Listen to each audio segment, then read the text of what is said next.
Hello students, welcome to Gen Z math. আজকে আমরা 1B complete করব। আশা করি তোমরা আগের ক্লাসগুলো সব বুঝতে পেরেছো। যদি না বুঝতে পারো, উপরে আই বাটনে আমি আগের ভিডিওর লিঙ্কগুলো দিয়ে দেবো, তোমরা আগের ভিডিওগুলো একটু দেখে নিও। আগের ভিডিওগুলো থিওরি ক্লাসটা একটু দেখে নিও, তাহলে কী হবে, এগুলো করতে আমাদের অনেক সুবিধা হবে। তো 1Bতে কী বলেছে, represent each of the following numbers on the number line. তোমাকে কোনো একটা নাম্বার দিয়ে দেবে, সেগুলোকে নাম্বার লাইনে বসাতে হবে। তো দেখো, একেরটায় সবগুলো পজিটিভ আছে, তো পজিটিভে বসাতে হবে। তো সবার আগে আমরা কি করব না, আগে নাম্বার লাইন ড্র করতে হবে। তো নাম্বার লাইন কিভাবে ড্র করব না, আমাদের প্রথম কাজ হলো একটা স্কেল নেবে। তোমরা পরীক্ষার সময় তো এইটাই করবে। পরীক্ষার সময় কি করবে, দুদিকে দেখো সেম গ্যাপ রাখার চেষ্টা করবে, করে একটা লাইন, নর্মাল একটা লাইন টেনে নেবে। দেখো আমি টানছি 0 থেকে 15 সেন্টিমিটারের স্কেল নিয়েছি, 0 থেকে 15 অবধি একটা লাইন টেনে নিলাম। ঠিক আছে, এবার দেখো প্রত্যেকটা যে 1 2 3 4 যে মার্কিং করা আছে না, আমরা সেমভাবে মার্কিং করে নেবো। এটা যেমন 0 1 2 3 13 14 15, এই যে মার্কিংগুলো করে নিলাম, এতে কি হলো, আমার সমস্ত গ্যাপটা সেম হয়ে গেল। এবার দেখবে পজিটিভ যদি ভ্যালু দেয়, তাহলে আমার ভ্যালুটা কোন দিকে লাগবে, এদিকে লাগবে, তাহলে আমি 0টা বসাবো এদিকে। আর যদি আমাকে নেগেটিভ ভ্যালু দেয়, তাহলে আমি 0টা বসাবো এদিকে, কারণ আমার ভ্যালুটা বেরোবে এদিকে। আর যেটাই হোক না কেন, যেহেতু এখানে পজিটিভ আছে, তাই আমি 0টা বসাবো এখানে, এই পজিশনে আমরা 0 বসাবো, এই পজিশনে -1টা লিখে রাখবো। তাহলে এদিকটা গোটাটাই পজিটিভ ভ্যালু বেরোবে, তাহলে এইদিকে যা বেরোবে সব কী বেরোবে, পজিটিভ বেরোবে। তো প্রথমেরটাই কি বলেছে দেখো, 1/3। তাহলে কিভাবে করব 1/3, যাই দিক না কেন দেখবে নিচে কি আছে, 3 না, তাহলে প্রথম থেকে শুরু করবে 1/3 2/3 3/3 এরমভাবে। তাহলে এটা 0/3, মনে মনে ধরো এটা 0/3 যদি লিখি, কোনো অসুবিধা আছে? কোনো অসুবিধা নেই, কারণ এর ভ্যালুটা 0ই আসবে। তাহলে এটা কি হবে না 1/3, এটা কি হবে 2/3, এটা কি হবে 3/3, এভাবে চলতে থাকবে। আচ্ছা দেখো 3/3 অ্যাকচুয়াল মানেটা কি, 3 কেটে গেলে কি হয়, 1 আসে, তার মানে এই পজিশনটায় না অ্যাকচুয়ালি 1 ভ্যালু আছে। তোমরা পরীক্ষার সময় এই ভ্যালুগুলো উপরে লিখবে না, সব নিচে লিখবে, উপরে খালি ABCD যে পয়েন্টটা তোমাদের বলেছে রিপ্রেজেন্ট করতে, সেই পয়েন্টে একটা ভ্যালু বসাবে। যেমন একের কোশ্চেন আমাদেরকে কি বলেছে, 1/3কে রিপ্রেজেন্ট করতে, তাহলে 1/3 এই পয়েন্টটা রিপ্রেজেন্ট হচ্ছে, নিচে থাকবে ভ্যালু, আর উপরে আমরা কি লিখবো, পয়েন্ট। পয়েন্ট এখানে কি লিখবো, তুমি ABCD যে কোনো একটা নাম দিতে পারো, আমি দিলাম এ। ঠিক আছে, তাহলে এই পয়েন্টটাই হচ্ছে সেই পয়েন্টটা যেটা আমাকে বার করতে বলেছে। তাহলে কি লিখবো অ্যান্সার হিসেবে না, therefore A represent 1/3 on the number line. এই ছবিটা গোটাটা ড্র করবে, আর হ্যাঁ এটা পেন্সিলে ড্র করবে, এটা পেন্সিলে ড্র করবে, এগুলো বসাবে, এখানে একটা নাম দেবে, আর তারপর একটা অ্যান্সার লিখবে, তাহলেই তোমাদের কাজ কমপ্লিট। ঠিক আছে, তাহলে এভাবেই বাকিগুলো আমরা সবগুলো করব। আচ্ছা আমি এভাবে সব লাইনগুলো টেনে নিয়েছি। দেখো দুয়েরটা কি বলেছে, দুয়েরটা বলেছে 2/7। তো সেম প্রসেস পজিটিভে আছে, মানে এই ভ্যালুটাকে আমরা 0 ধরবো, এটাকে -1 ধরবো। তাহলে দেখো নিচে কি আছে, 2/7 এর 7 না, তাহলে এটা 0/7, এখানে 1/7, এটা 2/7। আর চেষ্টা করবে একটা বেশি, এখানে 2/7 আমি ভ্যালু পেয়ে গেছি, এখানেই যদি আমি B বা C কিছু একটা বসিয়ে দিই, তাহলেই তো আমার ম্যাথ হয়ে যায়। হ্যাঁ হয়েই যায়, কিন্তু আর একটা এক্সট্রা বসিয়ে দেবে, মানে এখানে 3/7 এক্সট্রা যেন থাকে। আর 0-র এদিকে একটা এক্সট্রা আছে, এদিকেও একটা এক্সট্রা আছে। এক্সট্রা থাকলে কি হয়, দেখতে ভালো লাগে এবং জিনিসটা সুন্দর হয়, বুঝতেও সুবিধা হয়। তাহলে এখানেও কি লিখবো, আমি আর অ্যান্সারগুলো লিখছি না, তোমাদেরকে জাস্ট বলে দিচ্ছি, এখানেও লিখবো therefore B represent 2/7 on the number line. তিনেরটাই কি বলেছে দেখো, তিনেরটাই কি বলেছে, 1/3/4। আচ্ছা এই অঙ্কটা কিভাবে করব না, এখানে যদি 0 হয়, এটা যদি -1 হয়, তাহলে তোমাদের থিওরি ক্লাসে কি বলেছিলাম, এগুলোকে আগে মিক্সড ফ্র্যাকশানে আছে, এটাকে আগে ইমপ্রপারে নিয়ে গিয়েও করা যায়। মানে এখানে ধরো আছে 1/3/4, এটা কিসে আছে, এটা মিক্সড ফ্র্যাকশানে আছে, তাহলে এটাকে আগে ইমপ্রপারে যদি নিয়ে যাই, তাহলে কী হবে, 4 1s are 4, আর 3 + 4 কত হয়, 7। তাহলে এটা হলো 7/4। কিন্তু ঠিক আছে 7/4 হলে আমি এখানে কিভাবে বসাবো, তো সেটা করার জন্য আগে আমাকে এটাও লাগবে। এটা আগে দেখো সোজা প্রসেস হচ্ছে, আগে 1 পর্যন্ত আমরা চলে যাব, 0 1, এটা তো 1 হবেই, তাহলে এটা 2, এটা 3, এটা 4 এভাবে হতো। কিন্তু 1 আর 2 এর মাঝখানে আছে 7/4। তাহলে 1 এর ভ্যালু অ্যাকচুয়ালি বাই 4-এ কত, মানে সামথিং বাই 4 করে, সামথিং বাই 4 করে তোমাকে 1 আনতে হলে উপরে তো 4 বসাতে হয়। তার মানে এই পজিশনটার অ্যাকচুয়াল ভ্যালু হচ্ছে 4/4। ক্লিয়ার? তাহলে এটা যদি 4/4 হয়, এরপরে কি হবে 5/4, 6/4, 7/4। তাহলে এই লাইনগুলোকে আমরা এগুলো 1 2 3 4 যেমন ধরেছিলাম না সেভাবে ধরবো না। এটা যেমন 1 আছে তাহলে এটা 2 হওয়ার কথা, কিন্তু আমরা ওইভাবে 2 লিখবো না। এখানে আমরা একটা ব্রেক মেরে নিতে পারি, যে এটা একটা ব্রেক আছে, যে ব্রেকে 0 থেকে 1 চলেছে, কিন্তু যেহেতু 0-র পরই 1, আমরা এখানে ব্রেকটা নেব না। তো ব্রেক মানে কি? ব্রেক মানে হচ্ছে ধরো এখানে একটা 0 আছে, আমি এখানে 1 2 3 4 বসাবো, তো তাহলে ধরো আছে 27, তাহলে আমি কি করব না এখানে 1 বসালাম, এরপর এরকম একটা ব্রেক নিয়ে নেবো। এই ব্রেকের পর কোথায় চলে আসবো 26 27। এই ব্রেক মানে কি? এই লাইনটা আরও বড় এক্সটেন্ড আছে, আমরা লিখিনি আমাদের সুবিধার্থে। তো যেহেতু এটাই 0-র পর 1 আছে তাহলে ওই ব্রেকটা আমাদের এখানে লাগবে না, আমরা যেমন নর্মাল নিয়মে সেভাবেই করব। তো এটাকে যদি 4/4 হয় তাহলে এটাকে 5/4 ধরে নেব, এটাকে 6/4, এটা 7/4, এখানে 8/4 পর্যন্ত লিখে নেবো। দেখো 8/4 মানে অ্যাকচুয়ালি কত? এটা 2 আসবে। তাহলে এই ভ্যালুটা অ্যাকচুয়ালি এই পজিশনটা 2, এই পজিশনটা 1। তাহলে বলবে 0 থেকে 1 এর গ্যাপ যা, 1 থেকে 2 এর গ্যাপ যদি সেম না হয় তাহলে তো স্কেলিংয়ে মিলবে না। স্কেল মানে কি? একটা সমান গ্যাপে যেন সব কিছু থাকে। তো তাহলে এই ক্ষেত্রে কি করব আমরা? এই ক্ষেত্রে এই 1 আর 2 এখানে যেটা আছে 0-র পর 1টাকে একটু বেশি বড় করে নেবে, তাহলেই হবে। মাঝখানে কতটা গ্যাপ আছে সেটা তো জানার দরকার নেই। তাহলে এটা 0 এটা 1, এই ছবিতে যদি এরকমও থাকে, আর আমি যদি এখানে আমাকে কত চেয়েছিল 1 হোল 3/4 মানে 7/4, এটা দেখো 7/4, এই পজিশনটাকে যদি আমি ধরে নিই তাহলে আমি পজিশন তো রিপ্লেস করে দিয়েছি, যে নাম্বার লাইনে রিপ্রেজেন্ট তো হয়ে গেছে। তাহলে আমি এখানে দেয়ারফর যদি দিয়ে অ্যান্সার লিখে দিই যে রিপ্রেজেন্ট 7/4, কোনো অসুবিধা হবে না 1 হোলের ক্ষেত্রে। কিন্তু হ্যাঁ, যদি যেমন ধরো 6-এরটা আছে, 6-এরটা 5 হোল আছে, তো সেই ক্ষেত্রে আমি বলছি যখন পরে করব তখন বুঝতে পেরে যাবে, একটু খেয়াল করো। 4-এরটা কি বলেছে? 4-এরটা বলেছে 2 হোল 2/5।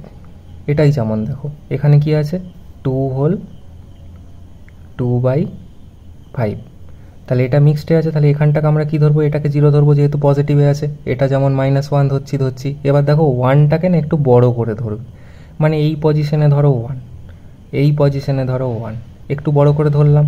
তাহলে দেখো কটা গ্যাপ নিয়েছি, 1 2 3 4টে গ্যাপ, এখানেও 1 2 3 4টে গ্যাপ, মানে এই পজিশনটাই অ্যাকচুয়ালি 2 হওয়ার কথা। এবার 2 পজিশনটা আমি কি বলেছিলাম, এটাকে আগে ইমপ্রপারে নিয়ে যাব। তাহলে ইমপ্রপারে নিয়ে গেলে কত হবে? 5 2 10, 10 + 2 মানে 12/5। আমার দরকার 12/5। তাহলে বলো তো 2 পজিশনটার অ্যাকচুয়ালি নিচে ভ্যালু 5 করলে কি হয় না? সিম্পল জিনিস, এটাকে না নিচে আগে 5 লিখে নেবে আর 5-এর সাথে 2 গুণ করে দেবে, তাহলে হয়ে যাবে 10। তাহলে এর ভ্যালুটা অ্যাকচুয়ালি কত? 10/5। তাহলে এটা কত হবে? 11/5। 10/5-এর পর 11/5 হয়, তারপর কত হবে না 12/5। আর আমি কি বলেছিলাম একটা এক্সট্রা লিখবে, মানে এটা হলো 13/5। তাহলে আমাকে কত ভ্যালু চেয়েছে? 12/5। তার মানে এই পজিশনটাকে আমি লিখে দেবো। তাহলে লিখবো, এবার অ্যান্সার লিখে দেবো দেয়ারফর এ রিপ্রেজেন্ট, এটা লিখবে 2 হোল 2/5। দেখো 2 হোল মানে কি 2 ঘর পর্যন্ত তো আমরা গেছি, তারপরে আরও 2/5 ঘর গেছি। ঠিক আছে, 3 কোথায় আছে আমার লেখার দরকার নেই, আমার এই পজিশনটা দরকার, আমি এটা লিখলেই তোমরা মার্কস পেয়ে যাও। তো চলো 5-এরটায় কী বলেছে না 3 হোল 1/2, সেম প্রসেস। দেখো এখানটায় 0 ধরবো, এটা -1 ধরবো, গ্যাপ একটু বেশি বড় নেবো, 1 2 3 4, এখানেই ধরো 1, তাহলে 1 2 3 4, এখানে কত হবে 2। আমাকে চেয়েছে কত? 3 হোল 1/2, 3 হোল 1/2। ঠিক আছে, তার মানে 3 পর্যন্ত তো আমাকে যেতেই হচ্ছে। তাহলে 1 2 3 4, এখানে আমার 3 আসছে। তাহলে বলো নিচে যদি 2 থাকে তাহলে এটার অ্যাকচুয়াল ভ্যালু কত হবে না 3 2 6, 6 + 1 7/2, এর অ্যাকচুয়াল ভ্যালু আসছে 7/2। তাহলে এই 7/2 করতে গেলে কি বলেছিলাম না 3 এর নিচে আমরা কি দেখবো? নিচে 2 থাকলে মানে এখানে আগে 2 লিখে নিলাম, তারপর এখানে কি এমন করলে জিনিসটা কেটে কুটে 3 আসবে না, 3 দিয়ে গুণ করে দেবো। 3 2 6, এটা হচ্ছে 6/2। দেখো 6/2 কেটে কেটে গুলে 2 1 2, 2 3 6, মানে এখানে 3 আসছে, তার মানে এর অ্যাকচুয়াল ভ্যালু 6/2। তাহলে তার পরের ঘরটার ভ্যালু কী হবে না 6-এর পরে কী হয় 7, তাহলে এটা কত ভ্যালু হবে 7/2, আর এই ঘরটার ভ্যালু 8/2। তাহলে আমরা এই পজিশনে একটা এ লিখে দেবো, দিয়ে অ্যান্সার লিখে দেবো therefore A represent 3 whole 1/2 on the number line. চলো এবার 6-এরটা কি বলেছে, 6-এরটা বলেছে 5 হোল 5/7, 5 হোল 5/7। তাহলে এটাও যেহেতু পজিটিভে আছে আমরা জিরোটা এই পজিশনে রাখবো, এটা -1। আচ্ছা এটাকে যদি আমি মিক্সড ফ্র্যাকশন থেকে আমি যদি ইমপ্রপারে নিয়ে যাই কী হবে, 5 7 যা 35, 35 + 5 মানে 40, 40/7। তো 40/7 কীভাবে আসবো বলো, না আগে তো 5 অবধি যেতে হবে, তাহলে এবার একটু যেহেতু বড় হয়ে যাবে তাহলে আমরা 3 গ্যাপ নেব, মানে 1 2 3 এই পজিশনে রাখবো 1, 1 2 3 এই পজিশনে রাখবো 2, 1 2 3 এই পজিশনে রাখবো 3, 1 2 3 এই পজিশনে রাখবো 4, 1 2 3 এখানে হবে 5। এবার বলো 5 পজিশনের নিচে যদি আমি 7 বসাই তাহলে এটাকে কী বলেছিলাম, 5 × 7 গুণ করে দেবে, 5 7 কত হয় 35। আমাকে কোথায় যেতে হবে 40, তাহলে 1 2 3 4 5, তাহলে এখানে কত হবে দেখো 35-এর পর 36 37 38 39 40, এটা হবে 40/7। এখানে আর জায়গা নেই, আর এদিকে তো জায়গা নেই, তাহলে পরীক্ষার এক্সামের খাতাটাও তো মোটামুটি এরকমই হবে ধরে নাও। তাহলে আমরা কি করব, একটু বড় করে মাঝখানে লিখে এই গ্যাপগুলো যেমন আমি 3 3 নিলাম, তোমরা আগে এগুলো যেহেতু পেন্সিলে করছো যখনই দেখবে 5 এখানে চলে এসছে তখন এই গ্যাপটাকে 2 2 করে নেবে, মানে এই পজিশনে 1 2 এখানে 1 রাখবে, তাহলে 1 2 এখানে 2 চলে আসবে, 3 4 এখানে 5 চলে আসবে, তাহলে বাকিটা ইজিলি করতে পারবে। এই ক্যালকুলেশনটা কিন্তু একটু নিজেরা করবে, আর ওই জন্যই তোমাদেরকে বলছি এগুলো সবসময় পেন্সিলে করবে। তাহলে এই পজিশনটা এ, তাহলে আমি কি লিখে দেবো না, therefore A represent 5 whole 5/7 on the number line.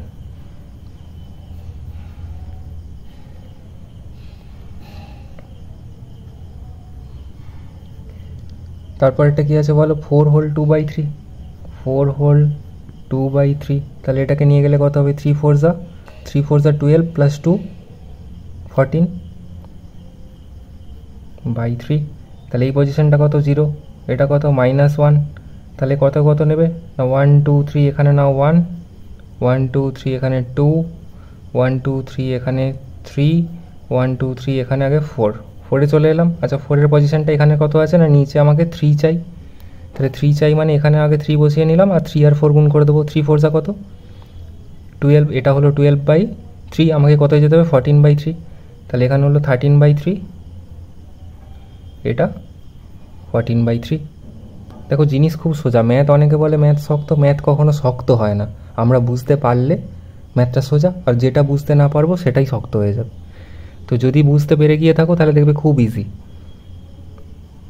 আচ্ছা এখানে আর একটা এক্সট্রা পয়েন্ট 15/3 তোমরা লিখে দিও, এই পজিশনটাকে এ লিখে দেবে, তাহলে এখানেও লিখে দেবো দেয়ারফর এ রিপ্রেজেন্ট, এই ভ্যালুটাকে লিখবে, এটা যেন লিখে দিও না যে 14/3, কারণ আমাকে কোশ্চেনে দিয়েছিল 4 হোল 2/3, তো আমাকে অ্যান্সারও 4 হোল 2/3 লিখতে হবে।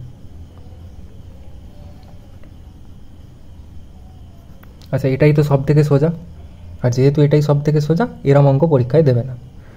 এই 8 7 5 এগুলো তোমাদের খুব কপাল ভালো থাকলে তবেই পরীক্ষায় পাবে, নর্মালি 2 হোল 3 হোল 5 হোল এরকমই অঙ্ক পাবে, 5 হোল 5/7 এরকম অঙ্ক পরীক্ষায় আসবে, ওরকম 8 9 3 এরকম অঙ্ক পরীক্ষায় পড়ে না। তো এটা সব থেকে সোজা না, কি করবো, এটাকে যদি 0 হয় তাহলে কি হবে, এটা -1, তাহলে এটা কত 1 2 3 4 5 6 7 8, এই পজিশনে আসছে আমার 8, আমি বাকিগুলো আর লিখলাম না, এখানে 9 এখানে 7, তাহলে এটাকে আমি লিখে দেবো বি, তাহলে therefore B represent 8 on the number line.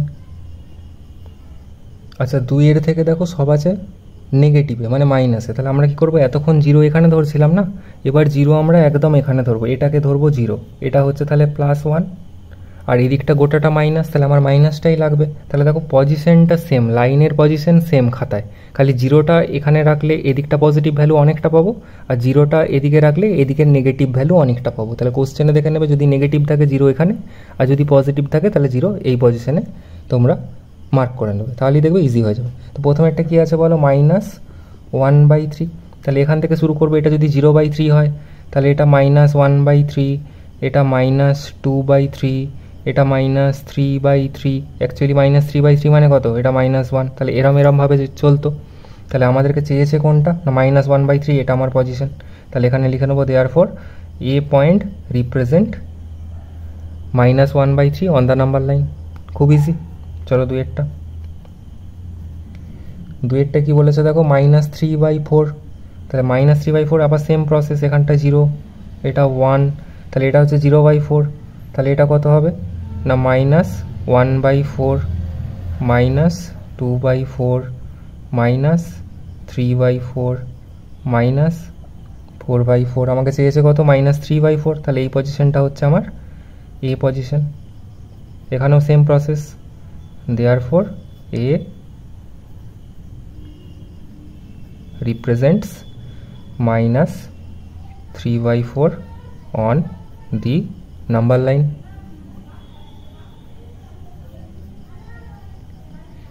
-1 whole 2/3 -1 whole 2/3। তাহলে এটাকে যদি ইমপ্রপারে নিয়ে যাই কত হবে, 3 1 3, 3 + 2 4 5, তাহলে -5/3 অ্যাকচুয়ালি। তো বেশ, এখানটায় যদি আমার 0 হয়, এটা যদি 1 হয়, তাহলে এখানে 1 2 3 এই পজিশনটাকে নাও 1, এটা গেল 1 -1। তাহলে যদি আমাকে নিচে কি বলেছিলাম /3 লাগাতে হয়, তাহলে এখানে যদি আমি /3 লাগাই, তাহলে এর পজিশনটার অ্যাকচুয়াল ভ্যালু কত না 3/3 -3/3। তাহলে এটার ভ্যালু কত হবে না -4/3। তাহলে এটার ভ্যালু কত হবে -5/3, আর একটা এক্সট্রা -6/3। তাহলে আমাকে চেয়েছে 5/3। তাহলে এই পজিশনটা আমার এ পজিশন, এ পয়েন্ট, যেটা রিপ্রেজেন্ট করছে -5/3-কে নাম্বার লাইনে। তা লিখবো কি না therefore A represent -1 whole 2/3 at on the number line. চারেরটা বলেছে -3 whole 1/7। তাহলে এটাকে করলে কত আসবে বলো, 3 7 21 + 1 মানে 22/7 মাইনাসে। তাহলে সেম প্রসেস, এখানে 0, এখানে 1, দেখো 3 হোল আছে মানে আগে তো 3-তে চলে এসো। এটা 1, এটা 2, এটা 3, এগুলো সব মাইনাসে। -3-তে চলে এলাম, তাহলে -3 এর পজিশনের নিচে আছে 7, তাহলে নিচে আগে 7 লিখে নিলাম। 3 7 21, এটা -21/7 পজিশন। তাহলে এটা কত হবে -22/7, এটা কত হবে -23/7। তাহলে এই পজিশনটাই এই পজিশনটাই আমাকে চেয়েছে। 5-এরটা কি বলেছে -4 whole 3/5।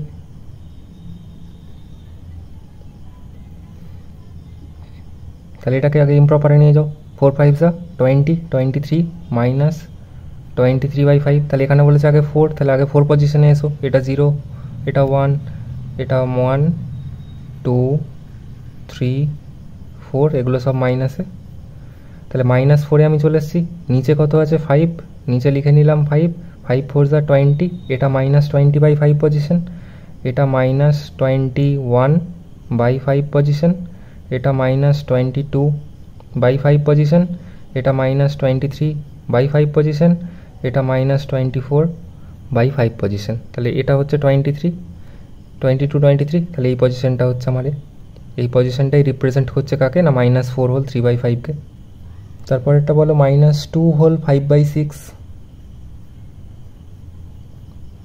এটাকে করলে কত হবে, 6 2 12, 12 + 5 17, -17/6। তাহলে এখানে কত আছে -2-তে আগে আসবো আমরা, এখানে 0, এটা 1, এটা -1, এটা -2 চলে এসেছি। তাহলে এখানে কত আছে নিচে 6, 6 2 12, এটা -12/6 পজিশন।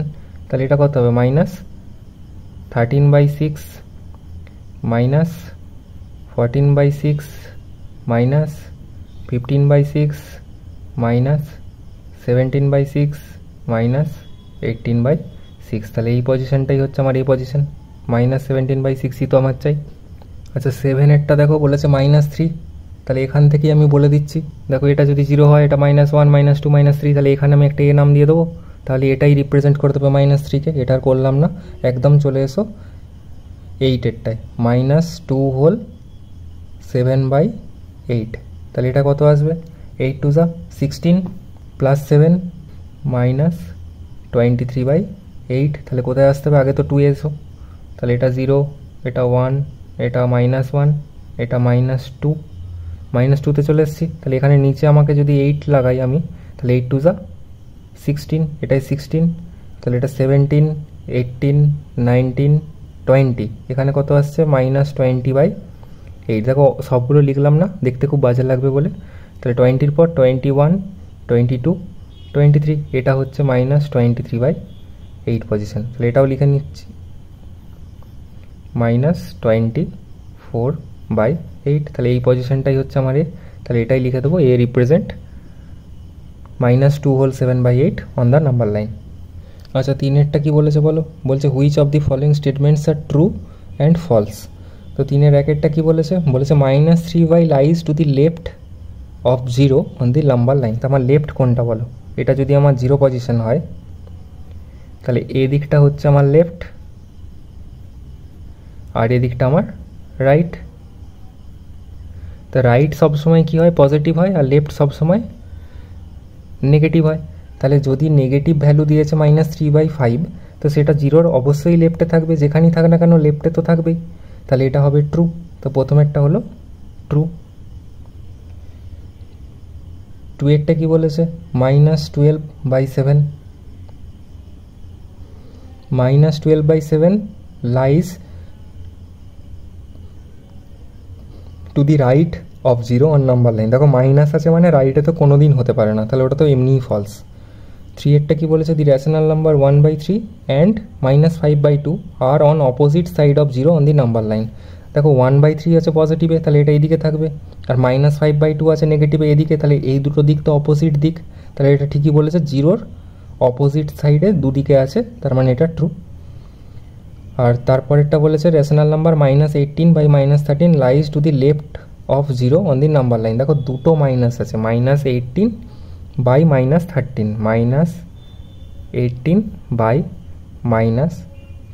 অ্যাকচুয়ালি না এই মাইনাসটা ক্যান্সেল আউট হয়ে যাবে, তার মানে এর ভ্যালুটা চলে এলো পজিটিভে।